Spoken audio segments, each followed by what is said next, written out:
I'm Vivi. I live in Denver, Colorado. I run the #1 team in Denver, just me and another agent, Philip. I got into the business. I was an engineer student at University of Texas, and I got a job with a builder my junior year. And I started that, and then I got married to a complete douchebag, and did another career. I ran all the Homes Illustrated magazines.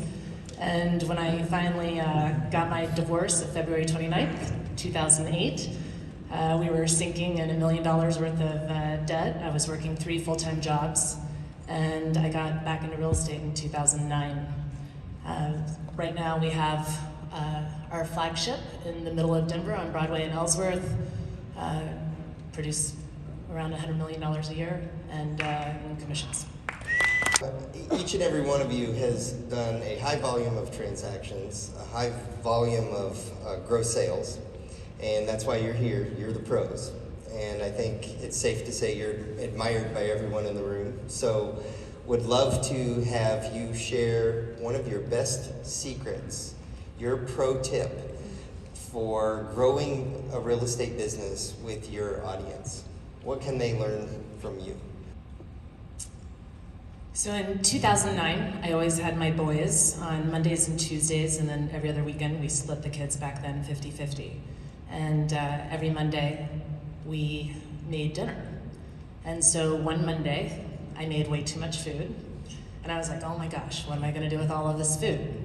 And Brighton, my eldest, who's 3, he's like, well, why don't we invite Michael, who was our neighbor? So he toddled over and he invited Michael over for Monday night dinner. Brighton was so excited that every time he met somebody he liked, he invited him to Monday night dinner. It is 2023. I have dinner at my house, 10 to 50 people every Monday. I cook every Monday.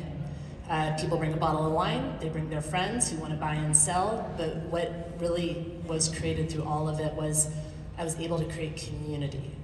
And so people know when they work with me, they're going to meet people, they're gonna have fun, they're gonna have parties to go to, and they're going to be able to connect with other people. I've had people meet their spouses at Monday night dinner. I've had people meet their best friends at Monday night dinner. And it's just been a gift, not only to my family, but to everybody else in Denver.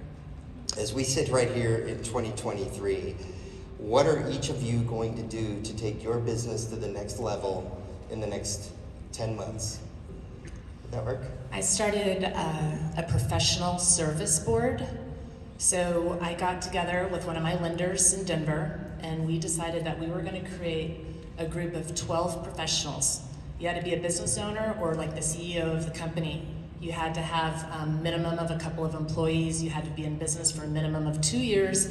You have to generate a minimum of $1 million in sales. And so what we do is the 3rd Wednesday of every month, we meet at each person's office, and they have breakfast, and we do coffee. We meet at 7:30 in the morning. It ends at 9 o'clock. And we do high-level coaching and relationships. And so these are, I have a builder, I have a financial advisor, I have an insurance agent, I have a lender, I have a title, I have a car guy, everybody needs a car guy. So like we have these people, and it's only 12. Right now we have 14 coming to this month, but we're going to pare it down to only 12 people. And what happens is every month we go to their office, and you basically talk about your business, whatever business that is, and you do breakfast, and then we do high-level coaching. And I really think that just these relationships, I call them whales, because these people have so many connections. My goal is to create a really solid relationship with each one of these businessmen and hopefully sell all of their friends real estate. It's consistency creates credibility. So if you're gonna do something, you have to do it a minimum of 6 months. Don't give up after a month or 2, you're just wasting your money. Do each of you have a written plan, yes, no? A budget, yes, no? Written down budget? Yes. I would never pay for leads. Never pay for leads. Consistency creates credibility. What do you do when you feel burnout? I think the best way to not get burnout is to have a consistent routine that you do every day.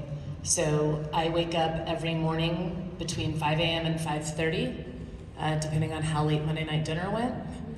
might be 5:30, but I get up and brush my teeth. I go downstairs, I do my 5-minute gratitude journal.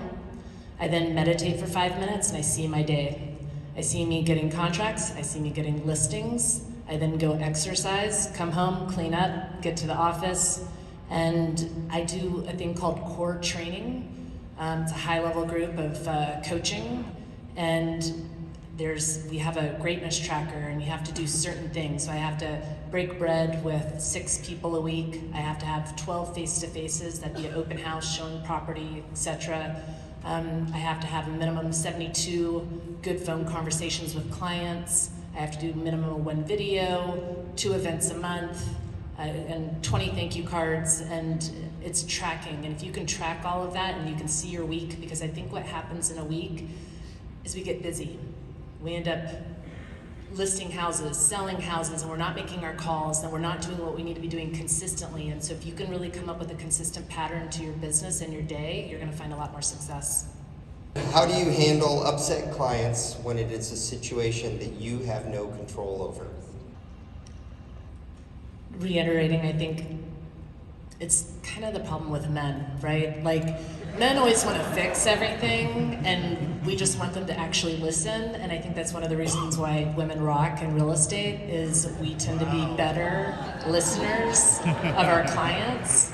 And I think when people really feel like they get heard, it makes a difference, and it's just really being genuine. Hey, wait a minute, we have an issue with that. And I'm not going to argue about women, but we have an issue. Why don't you take them to shopping? Yeah.